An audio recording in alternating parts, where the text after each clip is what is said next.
आगे बढ़ते हैं। गवर्नर पंजाब से इख्तिलाफात। प्रिंसिपल एचिसन कॉलेज यकूम अप्रैल से रुखसत पर चले गए। वजीर के बच्चों के जुर्माने मुआफ करने पर प्रिंसिपल एचिसन कॉलेज के गवर्नर पंजाब से इख्तिलाफात पैदा हुए। जराये के मुताबिक principal Aitchison college governor Punjab के खिलाफ कानून मुतअद्दिद इक़दामात से ज़हनी दबाव में थे। अगस्त से प्रिंसिपल एचिसन कॉलेज का इस्तीफ़ा मंजूर हो चुका है। नए प्रिंसिपल की तैनाती के लिए सर्च कमेटी काम कर रही है। यकूम अप्रैल को स्कूल छोड़ रहा हूँ, दाखिलों का हिस्सा नहीं बनूंगा। प्रिंसिपल एचिसन कॉलेज की जानिब से यह कहा गया है। कॉलेज की शोहरत की हिफाजत के लिए भरपूर कोशिश की।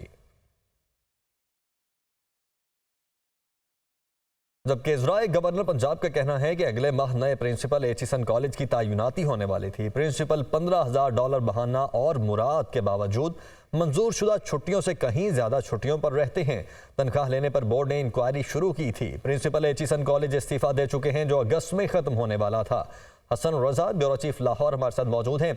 हसन, अब दूसरी साइड का वर्जन भी सामने आ चुका है, मजीद क्या डिटेल्स हैं?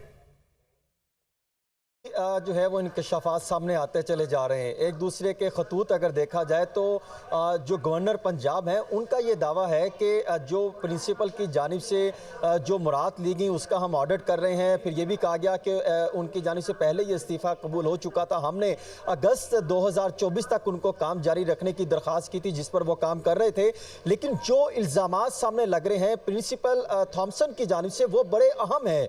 वो ये कह रहे हैं कि स्कूलों में सियासत और अकरबा परवरी की कोई जगह नहीं है। इस पर गवर्नर पंजाब की तरफ से कोई मौक़िफ़ सामने नहीं आया। और फिर जो थॉमसन थे उनकी तरफ से जब 18 तारीख को वफाकी वजीर बराए इक्तिसादी अमूर और एस्टेब्लिशमेंट गवर्नर पंजाब से मिलकर गए, उसके बाद हंगामी तौर पर जो गवर्नर हाउस में इजलास हुआ और उसमें बाकायदा मीटिंग मिनट्स तैयार हुए और तमाम जो दो उनके बच्चे थे उनकी फीस से माफ़ी का ऐलान करते हुए एक कानून साजी के हवाले से उसमें जस्सर दिया गया है। और आज ये बता रहे हैं कि वो कानून साजी करने जा रहे हैं ताकि तमाम बच्चों को इससे जो है वो मुस्तफीद हो सके। इस पर भी कई सवालात उठते हैं। तो यूं अगर देखा जाए तो गवर्नर पंजाब तो अपना मौक़िफ़ दे रहे हैं कि वो अपनी तरह दुरुस्त फैसला किया है, क्योंकि हाथ चीमा के जो वजीर थे उनके बच्चे जो हैं वो 2 साल से जो है वो जा चुके थे और उनके साथ ज्यादती की जा रही थी। लेकिन अगर देखा जाए तो जो एचिसन के जो प्रिंसिपल हैं उनकी तरफ से बाकायदा 23 तारीख को तमाम जो बोर्ड ऑफ गवर्नर्स थे, जिसमें सैयद बाबर अली और दीगर अफराद थे, उनको भी खत लिखा गया कि वो इस तर्ज अमल में काम नहीं कर सकते और गवर्नर के फैसले को नहीं मानते। उसके साथ साथ उन्होंने ये भी फैसला किया है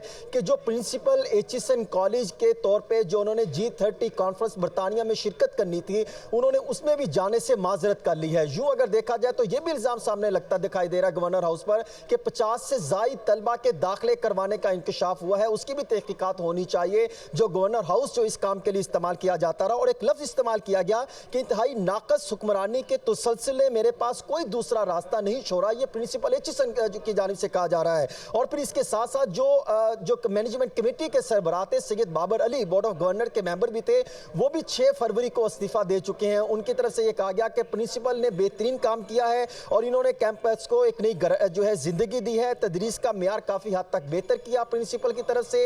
यूं अगर देखा जाए तो उनकी तरफ से भी एक जो है वो जो इस्तीफा भिजवाया गया था वो चीजें सामने आ रही है। लेकिन गवर्नर पंजाब अपने मौक़िफ़ पर कायम है। उनका ये कहना है कि लेकिन हसन, मुझे ये बताइए कि क्या आपने ये भी सर्च की है कि अगर 2 या 3 साल से वो बच्चे वहां पर पढ़ नहीं रहे थे तो क्या ये स्कूल के अपने SOPs हैं कि फिर भी फीस जमा करवानी है आपने? और अगर ये SOPs हैं तो क्यों हैं? और अब अगर चेंजिंग की जा रही है तो उन्हीं SOPs में चेंजिंग की जा रही है, वही कानून चेंज किया जा रहा है कि जब बच्चे वहां पर नहीं पढ़ रहे होंगे तो फिर फी पे नहीं की जाएगी। देखिए, ये बात बिल्कुल दुरुस्त है कि जब बच्चे एचिसन में नहीं पढ़ रहे हों तो और जब फिर उनके लिए एक दरख्वास्त देना पड़ती है। वो एचिसन के ज़राए ये दावा करते हैं कि हमें दरख्वास्त एक तो ताख़ीर से मिली, गैर हाज़िरी और अदम अदायगी पर हमने बच्चों के नाम खारिज किए, क्योंकि अगर हम यहाँ से निकाल देंगे तो पूरा क्लास का सिस्टम डिस्टर्ब होता है, उसकी जगह हम दूसरा बच्चा नहीं ले सकते, हमारे पास फंडिंग के मसाइल है। तो ये उनका कहना है कि जो पॉलिसी मुरतब की गई थी वो पहले मैनेजमेंट कमेटी से डिसीजन होता, फिर गवर्नर के पास जाता, लेकिन गवर्नर पंजाब ने उसको बालाए ताक रखते हुए अपने इख्तियारात इस्तेमाल किए हैं, जिस पर उनके तहफ़्फ़ुज़ात हैं। अलबत्ता बच्चे जो हैं वो 2022 से यहाँ पर नहीं थे, वो इस्लामाबाद में थे, वहाँ पर ज़ेरे तालीम थे और यहाँ पर भी फीस उनको देनी थी, जिसकी वजह से गवर्नर पंजाब तक जो है वो बच्चों की वालदा ने दरख्वास्त दी थी कि बिल्कुल वेव ऑफ कर दिए जाए। ठीक है, बहुत शुक्रिया हसन आपका। पंजाब कहते हैं कि एचिसन कॉलेज में फ़ी मुआफ़ी का मामला मुख्तलिफ अंदाज में पेश किया जा रहा है। आहत चीमा के बच्चों की फ़ी मुआफ़ी एचिसन कॉलेज में ना पढ़ने के बायस मुआफ़ की गई।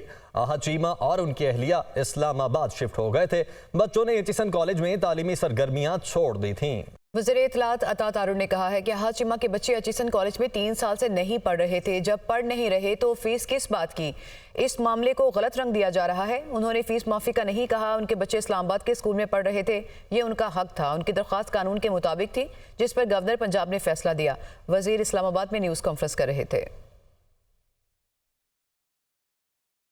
आहत खान चीमा साहब का मामला है, उसमें 3 साल उनके बच्चे वहाँ पे नहीं पढ़ रहे थे। अब कानून इस बात की इजाज़त देता है कि आप जगह पढ़ नहीं रहे तो फिर ना पढ़ने की फ़ीस तो नहीं अदा की जाती। तो मैं समझता हूँ कि वो उनका राइट है कि वो कानून के मुताबिक, उनकी अहलिया ने एक दरख्वास्त दी जिस पे कानून के मुताबिक एक फ़ैसला किया, गवर्नर साहब ने, बोर्ड ऑफ गवर्नर्स ने उसका फ़ैसला किया। मैं समझता हूँ कि वो फ़ैसला पढ़ा जा सकता है। एचिसन कॉलेज के बोर्ड ऑफ गवर्नर्स के सीनियर मेंबर सैयद बाबर अली भी मुस्ताफी हो गए हैं। सैयद बाबर अली ने कुछ हफ्ते पहले बोर्ड से इस्तीफा दे दिया था। सैयद बाबर अली एचिसन कॉलेज के प्रिंसिपल माइकल ए थॉमसन के फैसलों की तायीद करते रहे।